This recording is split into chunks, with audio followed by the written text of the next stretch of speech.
So welcome to my little studio away from home.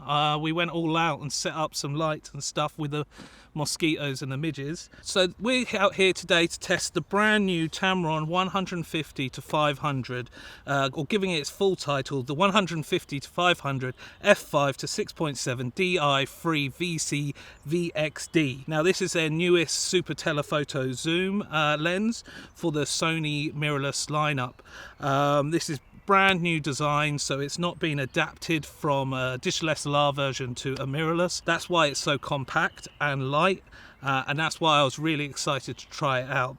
And we're going to be comparing it today with the well-established trusty Sony 200 to 600G lens. Now this is my workhorse that I use every day, for the last year or so since I've had it. But it is quite big, it doesn't get smaller than that, and it's nice to have something a bit smaller to travel around in. And also I think a lot of people will look at this as a cheaper option, maybe just starting to get into wildlife filmmaking, or maybe want a super telephoto they can travel with. So I'm interested to compare the two. As I go along testing these two, I noticed that actually it was a bit unfair to compare them because they do different things in my eyes. Now, some quick disclosure before I start. Tamron did send this lens out to me. I've had it for over a week now to review and test out. Now they don't get to see any of this video before I publish it or make any changes. So this is my honest opinion on what I think of this lens. So the first thing I wanted to compare is the range. Now you are losing 100mm on the long end. Obviously this goes to 600, this goes to 500. Now I tested it with the A7S III and the Sony A7R III there. Now with the A7R III it wasn't really a big deal breaker because I had the APS-C crop and I had the megapixels to crop in post. With the A7S III, I did miss that extra reach that I could have got with the 200 to 600, especially because you can't add a teleconverter to this lens. I think it's one of the deals that they made with Sony not to release it. But also you can tell that the front element is far too close, so I don't think they ever will be releasing a teleconverter for that. So I think more if you're doing photography and stuff, it's not, 150 to 500 is still a great range, and it's nice to have that wider focal distance as well at 150. Now I'll show you images now of the full range that you can see and compare the two. So you notice the 200 and 600 you're a bit tighter in to start with, obviously, and then you've got more reach coming into the long end. With the 150, obviously you've got a nice wider field of view, and it's probably quite a nice little landscape lens that you could take along, because I really like having those telephoto landscape kind of shots, so that could be a win for that as well. So one of the biggest downsides with the 200 to 600 is its close focusing ability. Now Tamron's addressed that issue and really put this lens to compete against that, because this 200-600 can get 1 to 3 macro ability on the 150, the wide end. Now it's actually at 0.6 meters at 150mm you can focus on this lens, and at 500 I think it's at 1.8 meters. So that's really good for a super telephoto like that. I know the 100 to 400 is quite good in that regard, and I've got it here as 0.98 meters, so this still trumps that lens at the 500, so that's a really nice little touch and something I've been really enjoy using, because with a wildlife lens you want to have that ability to do everything with it, so you can do the macro, the tighter shots. And you think with wildlife all you need is super telephoto, you need reach, but it's amazing how many times you actually use that close focusing ability, especially when the video that's coming out soon, I was in a wildlife hide and I had a lot of animals in action. I even had an owl land right next to the hide and I couldn't actually shoot it because I was so close to it. So that's a really nice touch with this Tamron lens, and something that this 200 and 600 really lets down. Now I've got it here as the closest focus is 2.4 meters, so that's a huge difference with the Tamron compared to the Sony, and definitely the Tamron wins every day against that kind of feature. And I can see why they're marketing it so well on that, because it's quite a rare feature for a super telephoto to have that ability, and I really enjoyed it. So that macro ability really does trump over the 200 to 600, and maybe it's even good enough to get some of these mosquitoes, because I think we're about to get eaten alive out here. The next thing I wanted to talk about is what everyone wants to know about, and that's autofocus. Now, I'm not going to do the test and run in front and down the camera like an idiot. One, because they're super telephoto, I'd have to run too far and I probably wouldn't get the shot. But what my finding is that this, using their new, VXD linear motor, is really quick. Really quick. In photo, it's like even the longest distance focusing, it's just snap, snap, snap. Once it locks on, it tracks. It's really, really nice. The only thing I did notice is that in videos, sometimes if you were really out of focus, if your subject was really out of focus, so to say, it wouldn't even register anything to start focusing on video. So then you would have to go into manual, and this is the biggest problem I have with this lens, is this manual focus ring. It is awful. Tamron, what were you thinking with this? It's so skinny and it's so loose. I know this is a pre-production model, maybe it'll be a bit firmer, but I hated using it. And I do like doing manual focus, especially with wildlife, when you got small birds in trees. You know, it was horrible. It's not so much in photos, because I can just tap to focus, or, you know, the autofocus work just as well. But in video, I do like to have that ability to manual focus. And this is a, you know, Sony focus by wire kind of system. And because it's so small and skinny, and it's also the way they've laid out the buttons, I think, which I like, we'll get to later, but it's made the focus ring, they've given it limited real estate, and they pushed it really far back. So when you're actually on the tripod or filming, you know, it's just not a nice process at all. So again, I think they did it so they could put the buttons there, and they were limited on space, making it compact, which I do like the button placement more. But yeah, that's just one thing that I just really didn't enjoy. But as for the autofocus, you know, compared to the Sony, I don't think there's any difference. Sometimes, I don't know, it was even quicker, especially from, you know, you go from focusing quite close to far away. Those motors just, you know, fly really quick. Something you probably don't want for video, because obviously you want that smoother transition and stuff like that. That's why I always think this is just more of a photo lens than video. With video, once you're locked on and stuff like that, it worked well, but it was just finding the subject, it just wasn't the best in video. Again, that could be more the camera or the settings I'm using, I'm not sure. You see shots now when I'm out in the van. You know, I took this out quite a lot of evenings and mornings, just went out in the van, and, you know, birds flying past, all that, it just locked on, tracked, boom, really quickly. It almost knew, you know, with the Sony A7s III especially, because that autofocus system is just sublime. With this lens, it was just super quick. You know, I'd love to see it with like the A1 or the A9 as well. I bet it's just fantastic. So for photos, I think the autofocus is great. For video, I would want to try it out a bit more. I wasn't convinced of what I tried so far, but it was too early. I didn't do enough video, so I don't want to say, you know, it was totally bad, because it wasn't. But the manual focus, that's just, it's probably one of the worst things about this lens, is that manual focus ring. Probably the worst thing about the lens is that manual focus thing. And if you like video, you're gonna like a nice manual focus like this. This is still focused by wire, but it's big, it's chunky, it's still a bit smooth, but it's, I don't know, it just has a nice feel about it. Whereas this is just, feels like something they thought about at the end and thought, oh, we'll just throw it in, which is strange. But overall, autofocus, brilliant, especially in photos, birds flying, everything, what you expect. One of my favourite things about the Sony 200-600, let's take this lens hood off now, and that's the zoom throw. I mean, like, how short the throw is to go from 200 to 600. And with wildlife filmmaking especially, you need to pull out on your subject and zoom back in just to keep the animal and track everything that's going on. So having that just makes it so much easier, and this is so smooth and so nice to use.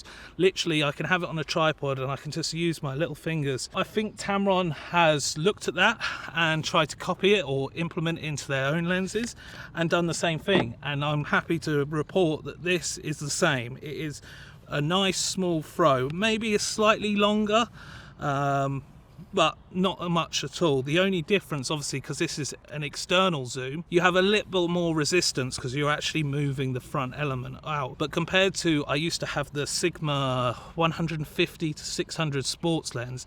That thing was a tank, and you know, it took 2 hands to twist it out, and it felt like you had to twist it like 4 times just to get the lens out. Whereas this is still small, nice, easy, and when you're handheld shooting wildlife, you know, you can do it all day long. Now, this brings me to the one other thing. This could be the second, you know, worst thing about this lens, and I don't know who is it for. I don't know if anyone's asked for it. I certainly haven't, but I understand having a lock on the side for your zoom, especially for an external zoom, so it doesn't creep or anything like that. Great idea. But this, for some reason, you can do that, and it has a little clutch system, and you can pull out, and then it locks it in place. I'm guessing maybe landscape photographers or some people may use it, but for me, I just think it's absolutely pointless, and it's actually annoying. You know, a few times I did it and got it caught. I really don't see the point of it, and it's just bloody annoying. You know, leave a comment below if you think that's a good idea or someone uses that, but for me, I just think, what's the point? I can understand having it, you know, maybe lock it still, because when it's like that, 500, I can't use that lock switch. I can only use that lock switch when it's at 150. And then if I want to lock it at any other focal range, I have to then lift this clutch up. So overall, I think the Sony 200-600 does have that nicer zoom throw, but for an external zoom, this is the best I've ever tested. The next thing that leads me to is the build quality. Now, this is what I've heard. Tamron makes, you know, decent lenses, build quality wise, and it's a mixture of, you know, plastic compounds and metal, like the usual ones. But there's some things that are really nice about it. The buttons, the switches, really nice feeling, really nice sort of confidence when you switch it, and the way they placed it, you know, I feel like you can actually reach these better than you can on the Sony 200-600, which is more further back at the lens, probably because they put the, you know, the manual focus ring there rather than they've squeezed it at the back. So amount of times I actually, you know, been able to use this lens without looking quite quickly and know which switches I'm pushing, and it's been really nice. The lock switch is nice, you know, it has that nice satisfying click. And the other good thing is it's got what all super-telephoto lens should have, is it's got the Arca Swiss plate built into the lens collar. Now, the lens collar does feel a bit plasticky and a bit soft. Maybe you could take a chunk out of it, but it's better than not having one at all. Like the Sony 200-600, this is actually a third-party mount by Wimberley or something like that. This is nice because how long it is, it's nice to carry, but you know, it saves you what, 100 quid having this already built in and having this Arca Swiss. Really nice touch. Now, the lens collar does, you know, when you change it for vertical video, it doesn't have the hard stop lock, so when you change it, you don't hear that lock at all. You actually have to do it by the lining up the dots. Not a deal breaker, but it's just a little an annoyance, I suppose. And Tamron offers a really good warranty as well, so it's something you know you can trust. And they have got these nice, you know, weather gasketing at the back, and I think they're splash dust resistant, as they all are. People worry about an external zoom more, getting dust and, you know, water sucked into the lens, so it's probably not as water sealed probably as the 200-600, but I think with their warranty and everything, you can be pretty secure that you can take this out on the field like what wildlife throws at it, mud, rain, you know, all the elements. I think this will hold up to it. So very happy with the build, you know, because when you hear about Tamron or third party, I used to think, oh, you know, is it going to be as solid, is it going to be as good, especially because normally if I bought a third party lens it would have been a Sigma one.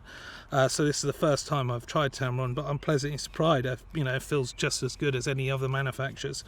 So yeah, really solid build, and I think, yeah, it'll last you a long time, as well as, you know, not being too heavy like the Sigmas. You know, the Sigma Sport series are great, but they weigh a ton.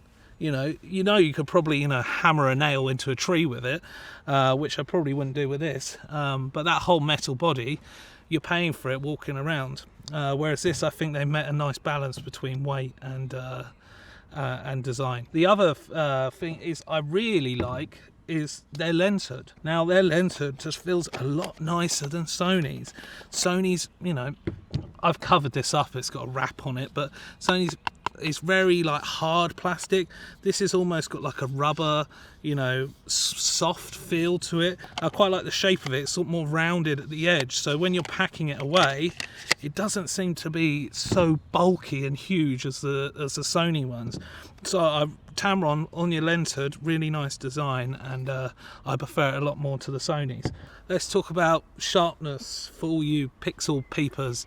I don't really see the fascination of sharpness. Obviously you want a sharp photo, but with these cameras and these glasses now, I've said it before, they're all sharp, unless you're zooming in and everything like that. Sometimes I find it a bit unflattering when they're too sharp, but it is sharp. Maybe not at f5 at 150, it's a bit soft in the corners, but overall it is tack sharp.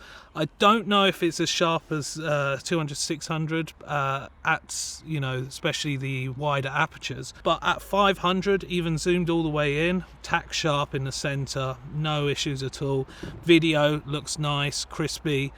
It's a sharp lens. I think all these glasses now are sharp. It's very rare that you don't get anything, and also it's nice because very minimal focus breathing as well. Even in video there was a bit of focus breathing, but more at 150, but at the super-telephoto none at all that I really noticed. And also I didn't notice any sort of chromatic aberration or any other kind of distortion or flares or weird stuff like that in the photos of these lenses. I had some high contrast subjects and scenes, and I didn't notice any chromatic aberration at all, or purple fringing or anything like that with this lens. So overall the quality is second to none. If you put these two photos together, I couldn't tell the difference. Maybe if you're zooming in and pixel peep in your way, you may notice something, but overall it was sharp, it worked well, not much distortion or issues at all that I noticed. With these super telephotos lenses, you need stabilization. Obviously Sony has OSS, optic steady shot, and Tamron with their VC or vibration control maybe. Now obviously it has the same as Sony. It has 3 systems. You have like the pan, the tripod, and the full version, and it worked really well, and you obviously need it for this kind of lens. I even did it a few times in the van, where I was filming without a tripod and just leaning it on the armrest on the van, or even on my girlfriend's shoulder leaning out the window, just doing some quick videos. I think I had some of these swallows that I was filming, and I think I haven't looked at the footage that much afterwards, but the back of the camera, it looked really smooth for what it is. So obviously it works well. It's a bit harsh comparing the two because of the price difference and stuff, but it's the aperture. Obviously this aperture is 5.6 to 6.3, and I think it switches. You've got 2 apertures on this. You start at 5.6 and you're at 5.6 to I think around just after 300 or 350 on top of my head. Then you jump to 6.3, which is still good for a lens like this, and the price and the size. Really happy, good enough for video work and stuff like that. The Tamron it works a bit different. You actually have it steps in 4 different ways. It's at f5 at its widest, at 150 millimeters, which is really nice. But then it has 4 changes by the time you get up to 500, and for video work it's just not great. I would probably just set my aperture to 6.7 and work in between, rather than have the aperture change while I'm zooming in and out. But I did notice it's okay with the Sony A7s III with photos and stuff, but you might have to crank your ISO in low light, or even in quite good light sometimes, because you're using a high shutter speed, and to stop that motion blur. even with the, you know, the vibration control, you know, even at f5 at the widest, it is technically, you know, a faster aperture at its widest compared to the Sony. The only thing I don't like is how many times it steps up. Now I've got it written down here, so it's at f5 to 250mm, and then it goes to 5.6 from 250 to 400, which is good, and then it jumps to 6.3 at 400 until 500, where it reaches its max of 6.7. So that's quite a lot of change throughout that zoom, which isn't great for video work if you ask me. The other great thing about this lens, and it is the weight and size, it is light. Now I thought this lens was light, and it is light, but this is just nice. Like, I heard a lot when I heard lots of first reviews, people were like, oh, it's really heavy, but I just don't think they're used to these kind of lenses and how heavy they can be. Now I've got the numbers here, I can't remember it. So it's 209 millimeters like this, which is about 8.3 inches in length, just under 1,725 grams, or 60 ounces for Yankees. When it's fully extended, it's at 280 millimeters. So let's put this into comparison. That is still, hey, I can use that lock there, that might be the one thing that come in handy for it. You know, you are still getting a shorter, more compact lens, but when packing it up, this table's a bit wobbly, that makes a huge difference. You know, many times I do sort of like client work and photo work for people, and I'd love to take this lens because not many people would have a lens like this unless you shoot wildlife, and it adds a nice kind of compressed look to your work that you can, you know, make your work stand out for. But, you know, amount of times I thought I could take it, but it's just too big, I can't fit it in. Whereas a lens like this, you know, I could throw it in the bag and get away with it. Even in some bags, I can't, even my big Shimoda backpack, I can't have my camera body attached to this and leave it in the bag. Whereas this, even my smaller Peak Design bag, I can have it attached to my camera in my bag, ready to go, pull it out. Also, when I was shooting in the van, it was really nice just having that smaller size, going out the window, changing direction, stuff like that. Whereas this, you know, you realize, oh, it's a bit more heavier and it's a bit longer, and the balance is just not the same. And this is one of my other favorite things about this lens. It's just the balance of it. It just feels really nice shooting handheld with this lens. Just doing photography, the way it sits, you know, with that small throw, and you can just boom, boom, boom, and just fire off shots. It's light enough that you don't need a tripod at all, or a monopod. I do like leaving the lens collar on because I like to hold it and support it on things when I can. Obviously, if I'm doing video work, a tripod is needed, but overall, build, weight, size, fantastic, and probably the main reason I'd want to buy this lens compared to this. And also, if you're a traveller and you're shooting a lot of hiking stuff, or you know, you're going on and out planes, you're traveling a lot, this just makes so much difference compared to lugging this thing around. So overall, the best thing about this is compact size. I don't know if anyone else is smaller or lighter. Obviously you got the Sigma 100 to 400, but that's a bit of a smaller, less range kind of zoom on it compared to this, where this feels a bit more professional and, you know, high quality. Something I always like to talk about is filter sizes, and again, Tamron knocks it out of the park with this one, with an 82mm diameter filter. That means you are saving your pennies on filter costs. You know, buying an ND or anything like that, you know, polarizer, circle polarizer for a 90, as soon as you get up to that 95 mark, the price starts jumping up high. 82, I can still use, I've got that new K&Y, brilliant, recommend them for anyone, them new revolving step-up rings, I'll put a picture up now, but that I can then, that my biggest one will fit on that, and now I can use all my other filters. So that's brilliant. You know, I couldn't do that with this. 95 is still good. You know, the Sigma, you know, the Sigma Sport that I was on about, that was 105. you know, that front glass element, it was just huge. You know, again, that's why you're saving weight and costs, is because obviously that less glass. Sony does a great job compared to Canon and other manufacturers of allowing third-party systems to make lenses, but I think they do have to compromise. They won't allow the full frames per second with third-party lenses. So with Tamron, Sigma, you know, any of the other ones, you're not going to get that 30 frames per second or whatever headlining feature the A1 has. You're going to be, I think, limited to 15 frames per second. Again, I don't have the camera or ever tried it, so I couldn't tell you for sure. But again, if you're using the Sony, the native lens, you're going to get that the maximum frames per second in that burst fire.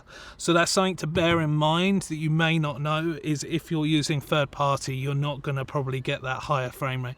If you're using video or the other cameras, it's not much of an issue. So finally, I wanted to take you through the pros and cons. There was quite a lot of pros. So the pros, I've got them written down. Size, weight, pro, big things there. Filter size, the build quality, the lens hood, I really like. The lens collar, having an Arca Swiss plate built in. The cost, you know, you're saving. I think this one now retailing at just under €2,000, 1999 euros. I'll put that in pounds and dollars below. And then this one I think is coming in at 1,499 euros. So you're saving about 500 euros there, which is good. You know, saving every little helps. Obviously, I thought they were going to put it a little bit cheaper when I first heard the rumours, because I saw the Sigma 100 to 400 is still, you know, 999, so just under 1,000. I thought it would be around, you know, 1,100, 1,200, but obviously they went for a bit more pro build and higher end materials, and I think they've done a smashing job rather than making something a bit cheap. And probably if it was cheaper and worse, I probably wouldn't have enjoyed it as much, and I probably wouldn't have used it.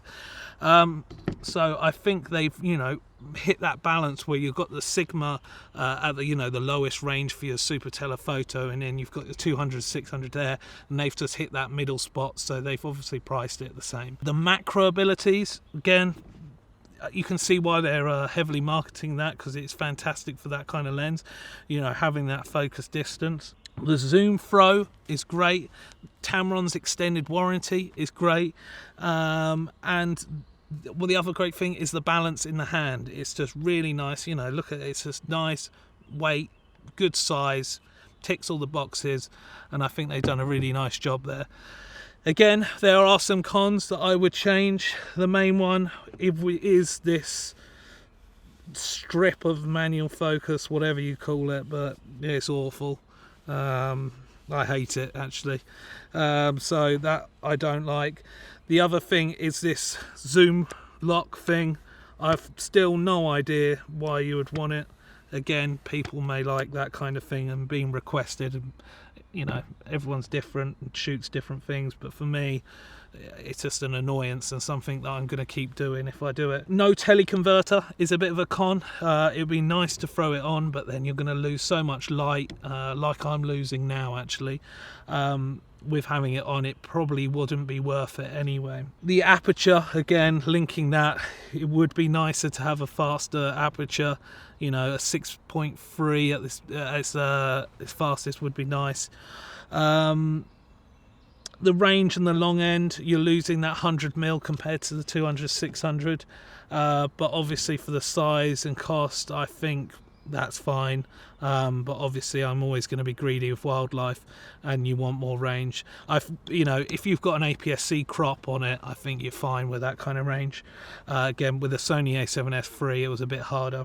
The other thing is the external zoom, but to be honest, I think they've done such a good job, I'm not that fussed about that, because I've got a fixed one now, but I would like to have one that it has an external zoom, because it makes it smaller, and if it makes it smaller, I can fit it in the bag in more situations and take it with me, and if I take it with me more, I'm going to use it more, so that means it's a better lens, because overall I'm going to use it more, and you know, the best lens you have is the one you have on your camera on the day. But overall, fantastic job. Will I be buying it? yes, if I can afford it, I will definitely pick myself up one, not to replace this, like I said, but have it alongside. So when I have in wildlife hides, I'll have both lens running, and also this would be more my travel lens in the van, and also in situations where I can't take the big lens. I was going to put them more head to head, but as I went, I realised that these are two different lenses, and it wasn't fair to really compete on it. Obviously I did, because hopefully you clicked on the video. I think they're two different kind of lenses and two different beasts, whereas this one is more catered for maybe starting up, or you know, you want to get into super telephoto lenses, but you haven't made that jump before, whereas this is a bit of a commitment when it comes to taking it around with you. So I think it will tick a lot of boxes for a lot of people, and it's great to have some more third-party options when it comes to super telephoto lenses, and I hope that that will carry on, especially for the mirrorless system and having that smaller design. More companies will come out. Just I hope that one of them will bring out a fixed aperture compact lens, and that would be great. If you're going for more video work, maybe splash out the extra cash and go for the Sony G lens 200 to 600. I think you're going to get better out of it for video, but if you're just doing photography, or you know, you're doing it as a hobby, definitely consider this lens and trying it out. You won't be disappointed. But yeah, thank you for joining me. I hope you enjoyed it. I hope you know, thank you if you got this far, me waffling on about these two lenses. If you get either any of these, I think you won't be disappointed. But in the meantime, peace, stay safe from the mosquitoes as well, and I'll catch you on the next one.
Mm-hmm.